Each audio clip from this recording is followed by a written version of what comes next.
বরিশালের লোকজ ও সংস্কৃতি ও সামাজিক বন্ধনের এক অন্যতম উদাহরণ জমাত। রাজাবাড়িয়া গ্রামের মরহুমা শাহবানু শিকদার জননীর আত্মার মাগফিরাত কামনার আয়োজিত জমাত অনুষ্ঠানে ঢল নেমেছিল হাজার মানুষের।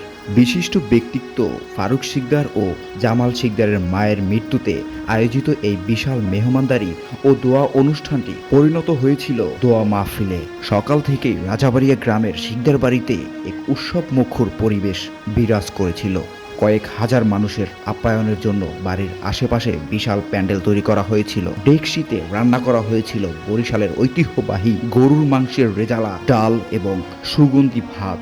আশেপাশের কয়েক গ্রাম এবং দূর দূরান্ত থেকে আসা আত্মীয় স্বজন ও শুভাকাঙ্ক্ষীদের পথচারণায় মুখরিত ছিল আয়োজনের স্থল। গ্রামের যুব সমাজ ও প্রতিবেশীরাও হাতে হাত মিলিয়ে মেহমানদের খাবার পরিবেশন ও দেখভালের দায়িত্ব পালন করেন, যা বরিশালের চিরচেনা পরিচয় দেয়। ভোজের আগে মরহুমার বিদেহী আত্মার শান্তির কামনার জন্য দোয়া ও মোনাজাতের আয়োজন করা হয়। বরিশালের অঞ্চলের বিশেষ কোনো গুণী বা বয়স্ক ব্যক্তির মৃত্যুর পর বড় পরিসরে যে দাওয়াতের আয়োজন করা হয় তাকে স্থানীয় ভাষায় জমাত বলা হয়।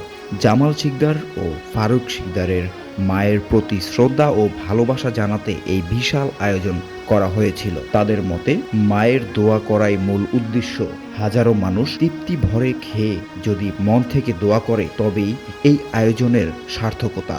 আধুনিক যুগে যখন মানুষের দূরত্ব বাড়ছে তখন বরিশালের এই জমাত মানুষকে এক সুতোয় গেঁথে রাখে। এখানে ধনী দরিদ্রের কোনো ভেদাভেদ নেই, সবাই একই সারিতে বসে খাবার গ্রহণ করে। রাজাবাড়িয়া গ্রামের বাসিন্দারা জানান, এই ধরনের বড় আয়োজন শুধু পেট ভরানোর জন্য নয়, বরং এটি গ্রামের বাংলার শত বছরের পুরনো এক সামাজিক ঐতিহ্যের অংশ। তৌসিফ রাজু, ডেস্ক রিপোর্ট, দৈনিক খবর।